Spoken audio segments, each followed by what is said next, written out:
Hey everybody, welcome back. I'm going to go ahead and go through our next lesson in Amplify real fast.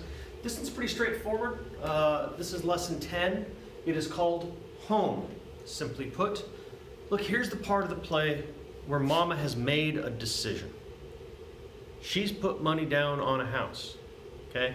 She's decided for the family, we're going to have somewhere to live. We're not going to stay in this ramshackle, broken down apartment anymore. We're going to do something else. That's a big decision, and that poses some very interesting problems. And so we're going to talk about what those are. First of all, on the second slide, you see the reactions that everybody has. Everybody feels differently about this, okay? What you're supposed to do here is, first of all, figure out what's been going on. What's been going on with each of the characters, how have they been acting, what have they been up to? And then what you want to do is go to this second card right here, pick which person that you've been following, what their want is, what their obstacle is, and what the action they take is. It's the same chart that we've filled out a whole bunch of times. So make sure you get this filled out. Go to the third slide. The third slide is basically you answering this question. What is my character do to respond to this situation? Find a couple of spots, copy the text so that you know what your person does. The reason that we're doing this is to organize your thoughts for the writing assignment. The writing assignments are always my main objective, and this is a good writing assignment right here. Here's the question that they ask you. Describe how your character responds to Mama's decision to put the money down on the house. What is their reaction, first of all?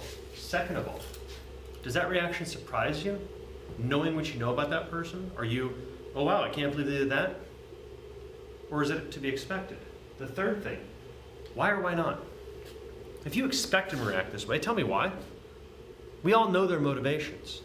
Look, this is a big event that takes place.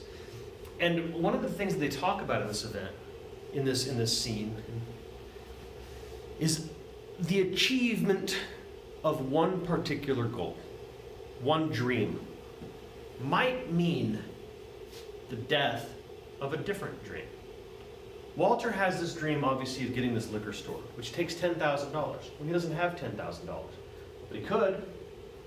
But if Mama puts the money down in the house and gives him a place to live, well, now Walter can't do his dream, right?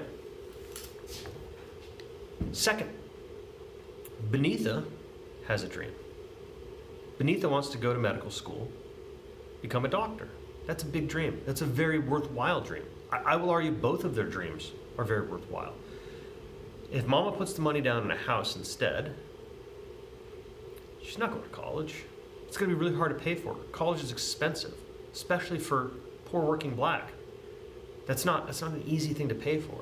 And so, is it going to necessarily kill both of their dreams because Mama has made this other decision? And if so, then how do they react? Why do they react the way that they do? What response is Ruth going to have to it? Remember, one of the things that Ruth wanted, and don't take this at the surface level, guys, because it's not quite that easy. Remember, Ruth wants her husband to be happy.